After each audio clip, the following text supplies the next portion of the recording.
I'm Casey Munhinke, and I'm doing my PSA on bullying. According to the Merriam-Webster Dictionary, bullying is the abuse and mistreatment of someone vulnerable by someone stronger, more powerful. Um, the most common bullying technique that we see nowadays is verbal and social. You see kids getting cell phones at 8, 9, 10 years old, and you have all these social medias, and it's so easy to hide behind a phone and attack someone. Um, a lot of bullying happens in schools, and there's a lot of schools that are big and don't have as much staff to, take the time and intervene and talk, prevent every single student from bullying someone.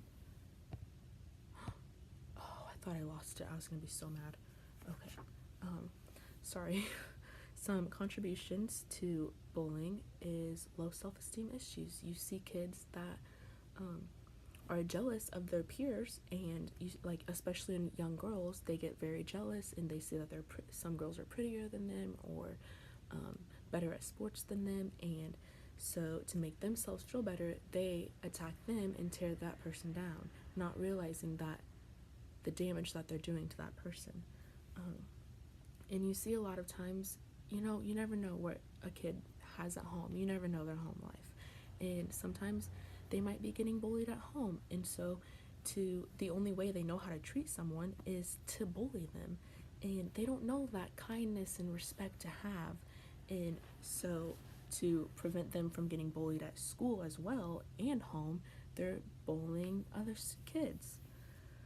um, Scientists have been doing some research and have like started realizing the effects media has on bullying, and that the media oversimplifies the relationship between bullying and suicide. They insinuate, we see on the news a lot, that a young person has killed themselves because of bullying, but a lot of times it's other factors that have added up to that. I'm not saying at all, when I see that someone has killed themselves over suicide, my heart breaks, because I've lost a friend to suicide. And it, you never know what your words have on someone. But when the media portrays that the only reaction to being bullied is suicide, then that's dangerous. Um, and, society blames the victim a lot. They're like, well, what did they do to deserve that? Or, well, they're too poor, they're fat, that's their own fault, so they deserve it. Or maybe they shouldn't be so dumb. And you see that the society is putting the blame on the victim or the parents, and they're like, well, the parents, what are the parents doing? What did they do wrong?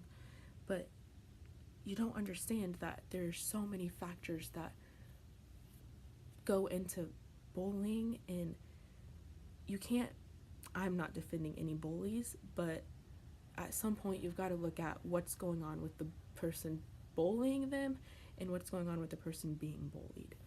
um, there is no known solution to bullying at all, but there's been programs that schools have done, and they've seen moderate results, but there's also schools that have seen no results.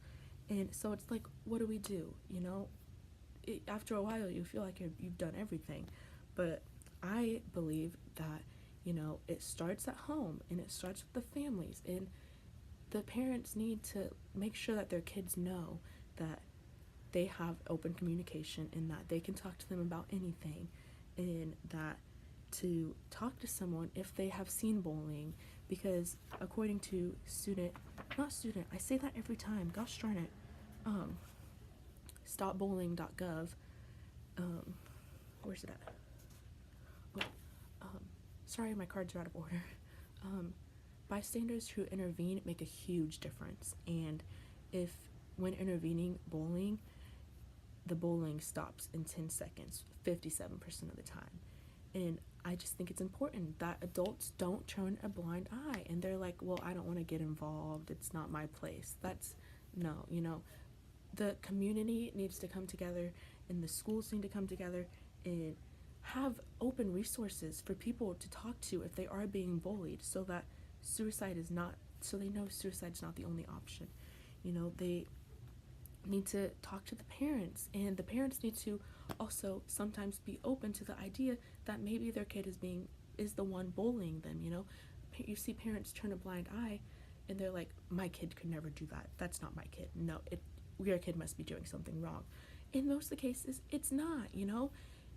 Kids coming from someone who was bullied and who did bully someone, I know how to hide it. Kids hide it from their parents. Kids know how to play the victim when they are the person that is doing the bad stuff, doing the bullying. So, I just think it starts at home, and some solutions, with schools, they just need to be open and just need to have that culture of respect and kindness. Yes, so I'm super sorry that this video is long. I've tried so many times. I'm not getting to cut it down. This is as short as I can get it, and I have to go to work. And so I'm really sorry that this is late, and I'm sorry I suck at being a student. Please have a good day, and yes.